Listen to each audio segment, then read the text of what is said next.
Yesu Kristo. Kama tulivyosikia awali, Dominika leo tunafanya sikukuu ya ubatizo wa Bwana, ikiwa ni Jumapili baada ya Epifania. Lakini ndani ya misa hii, katika paketu teule, kwa mara nyingine tutabariki tabernakulo ambapo tutamhifadhi Yesu katika Ekaristi Takatifu. Tukirejea katika masomo tuliyosikia, somo la kwanza tumesoma kutoka kitabu cha nabii Isaya sura ya 42 aya ya kwanza mpaka ya 4 na aya ya 6 mpaka ya 7. Tunaongea juu ya mtumishi wa Bwana ambaye katika somo hili amechukua nafasi ya pekee katika kitabu cha nabii Isaya. Wakristo wa kwanza walimfananisha mtumishi huyu na Yesu Kristo. Walianzia na siku ya kifo chake na kufuata namna alivyoingia katika mateso yake. Wanaona maneno haya ya nabii Isaya yalimgusa Yesu, na tunaweza kusema Yesu ameonyesha moyo wa unyenyekevu na utii kutoka mamlaka yake na nafasi yake kama Mungu. Nafsi ya pili ameshuka kwanza kwa kuzaliwa kama sisi, kama tulivyoadhimisha katika Noeli, kuchukua umbo la mtoto kama sisi na kuzaliwa kama sisi. Hilo jambo la kwanza ambalo tunaona ni hali ya unyenyekevu na hali ya upendo wa hali ya juu kwa wanadamu. Lakini ya pili ndio hii ya leo, kuamua kuingia katika ubatizo. Na tunajua ubatizo wa Yohane ulikuwa na lengo la kuandaa watu kwa ajili ya kupokea Masia, na Yesu ndiye Masia mwenyewe aliyefika. Sasa kwa nini Masia aingie katika ubatizo? Kwa nini abatizwe? Kwa kweli kila kitu alichofanya Yesu kilikuwa na malengo mahususi, na lengo la kubatizwa kwake kwanza ni kuhalalisha na kutakatifuza jambo la ubatizo, kwamba tukitaka kuwa wana wapendwa wa Mungu lazima tubatizwe. Kwa hiyo kwa kuingia katika mto Yordani na kubatizwa na Yohane, hata kama Yohana amesita kidogo akiangalia ukuu wa Yesu, kwa sababu alijua huyu ni nani, ndiye Masia, anasema mimi sistahili kubatiza wewe, lakini ninadhani wewe ndio ungenibatiza mimi. Lakini Yesu anamwambia wao waache tu mambo haya yatendeke kwa malengo mahususi. Kwa hiyo alikuwa na lengo la kutakatifuza huduma ya ubatizo na maji ya mto Yordani na ubatizo wote unaofuata baada yake. Kutoka hapo ubatizo unapata heshima kama sakramenti tunavyoita leo. Lakini pia ni nafasi ambayo tunaweza kutambua Utatu Mtakatifu ulipojitambulisha wakati wa ubatizo wake, kwa sababu kwanza kuna Mungu Baba anakuja na sauti yake, tunasikia sauti wakati wa ubatizo, huyu ni mwanangu mpendwa wangu nipendezwaye naye, msikilizeni yeye. Kwa hivyo naona ni maneno ya Mungu Baba, lakini pia yupo Mungu Mwana ndiye ambaye yuko ndani ya mto Yordani akibatizwa, lakini Mungu Roho Mtakatifu ameshuka kwa alama ya jiwa, Roho Mtakatifu. Kwa hiyo katika nafasi hii ni nafasi nzuri ya kutambulisha Utatu Mtakatifu, na ndio katika ubatizo wetu wote sasa tunabatiza kupitia Utatu Mtakatifu. Fulani anabatiza kwa jina la Baba na la Mwana na la Roho Mtakatifu, kwa sababu ni katika Utatu Mtakatifu tunashiriki utatu huo. Kwa njia ya ubatizo tunafanya sehemu ya utatu, tunaingia katika familia ya Utatu Mtakatifu kwa njia hiyo ya ubatizo. Na wakati ule wa Yohane ubatizo walikuwa wanazamishwa kwenye mto. Watu waliingizwa kwenye mto wakazamishwa. Ilikuwa namna ya ubatizo, na hata watu leo wanaongea sana juu ya ubatizo wa maji mengi. Tunataka ubatizo wa maji mengi. Na pengine wanaona ubatizo ule wa kutumia maji kidogo kichwani si halali, ndani hivi kwamba tunahitaji ubatizo wa maji mengi, tuwe na kisima watu wakumbukie. Lakini mjue ubatizo namna hiyo tunabatiza pia watoto wachanga. Wakati walikuwa watu wazima tu ndio walikuwa kupitishwa kwenye mto, lakini ubatizo wa leo tunabatiza watoto wachanga, na si watu wachache, ni watu wengi. Na hivi kama tungetaka kubatiza wote tuende Agafilo kwanza kubatiza watu, sio kubatiza bakaya Agafilo pale kwanza tunaingiza moja moja kwenye mto. Na kanisa pole pole limeamua kuweka vizuri utaratibu wa kubatizwa, kwa sababu sisi tunapobatizwa si tu kwa ajili ya ondoleo la dhambi kama Agano la Kale, lakini tunapokea Roho Mtakatifu na kufanywa watoto wa Mungu. Ndio maana halisi ya ubatizo na msingi wake unalala katika hapo, si tu katika kiasi cha maji, bali kwa namna gani sasa kwa njia ya ubatizo unaofanywa katika kanisa sisi tunafanywa watoto wa Mungu na tunakuwa sehemu ya familia ya mwili wa Kristo katika kanisa.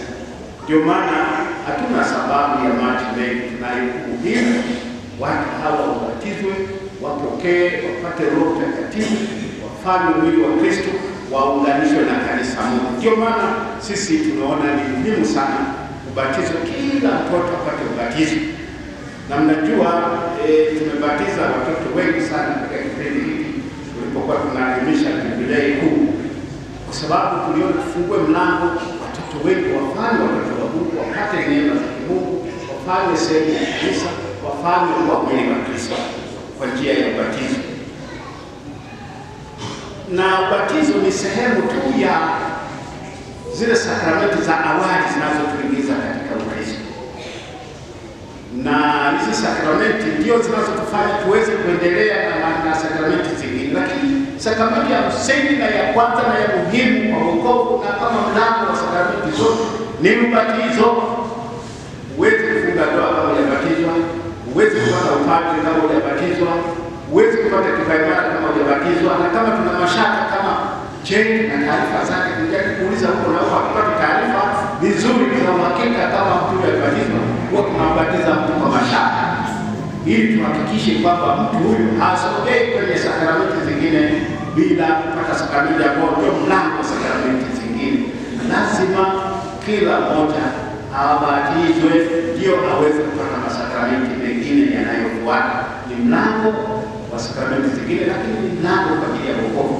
Na ndio maana kanisa linahimiza sana katika hatari ya kufa, yeyote abatize.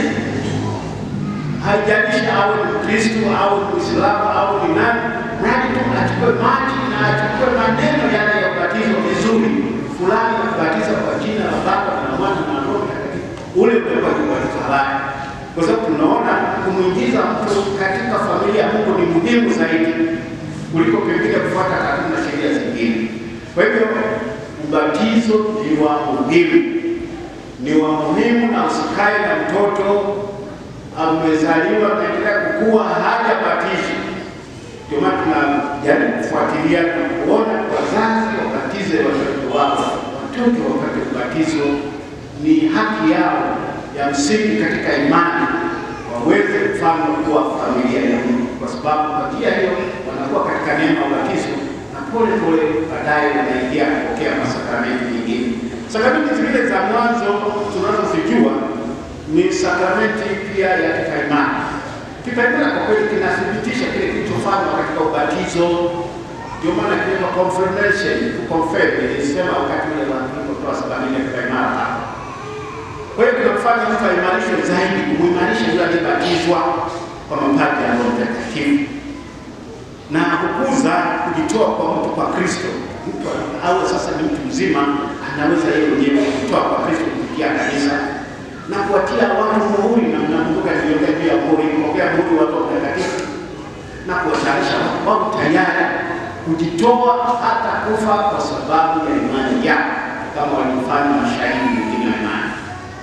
Na sakramenti nyingine ni komunio takatifu, komunio ya kwanza. Tunawaandaa watoto na baadaye wanaingia kwa komunio ya kwanza ili wapokee mwili wa Kristo, na ni chanzo na kilele cha maisha ya Kristo.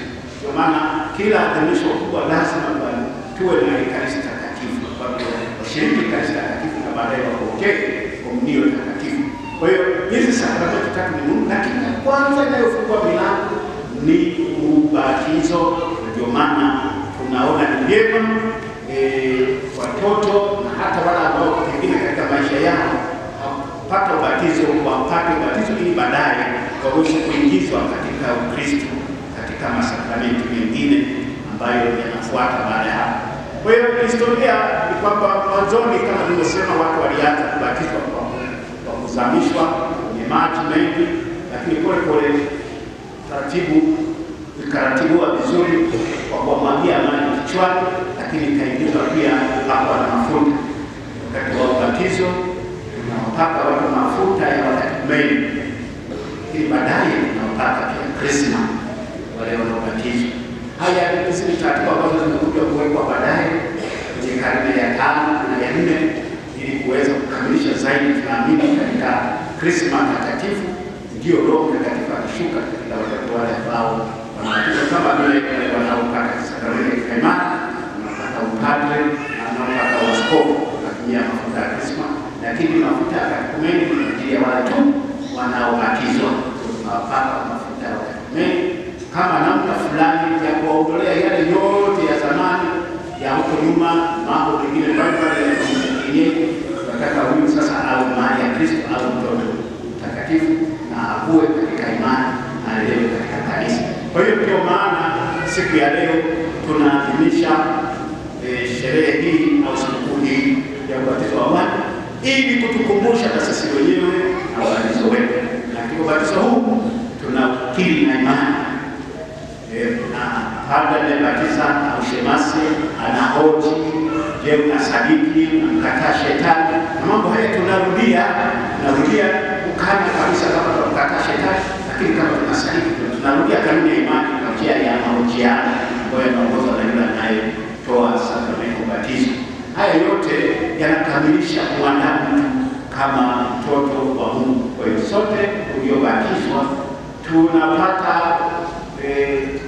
heshima kama ya Yesu, ili alipobatizwa katika mto na Roho Mtakatifu akamshukia, sauti ya Baba kutoka mbinguni ikamtambulisha, Baba, wewe mwanangu mpendwa wangu niliyependezwa naye. Na sisi tunabatiza kabla ya ubatizo, kwa sababu ndio maana katekumeni hata kama ana miaka 20 na 50 akibatizwa siku ya ubatizo anashiriki moja kwa moja Ekaristi Takatifu, kwa sababu kwa ubatizo ule ameondolewa pia na dhambi zake. Atakuja kuungama huko baadaye, kwa sababu nguvu ya ubatizo, nguvu ya maji ya ubatizo ambayo tunabatizwa katika adhimisho la sakramenti ya ubatizo yanaondoa madoa na kasoro zile za wazazi wetu wa zamani au dhambi asili, lakini naziondoa na dhambi zile tulizotenda kabla ya ubatizo wetu kama kwa watu wazima. Ndio maana ni sakramenti ya muhimu, inarudia tena, ambayo ni lazima sisi kama Wakristo tunajitambulisha kama Wakristo wa Katoliki kwa sababu tumebatizwa.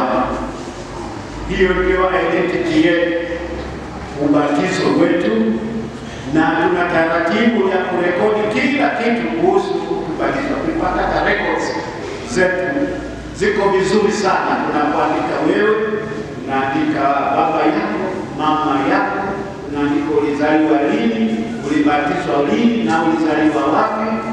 Na hivi hata wakati fulani unapohitaji kupata labda passport, hizi documents za kusafiria, mahali ambapo unaweza kupata taarifa sahihi ni kwenda kwa mtihani, kuomba taarifa zako huko, ndio ukipata cheti kile kinakubalika na kwenda. Kwa maana taarifa zetu ziko vizuri na document vizuri kuthibitisha kwamba huyu amebatizwa, amezaliwa wapi, wazazi wake na kila nani, yote vinawekwa vizuri katika taarifa zetu. Kwa hiyo ni muhimu ubatizo zangu.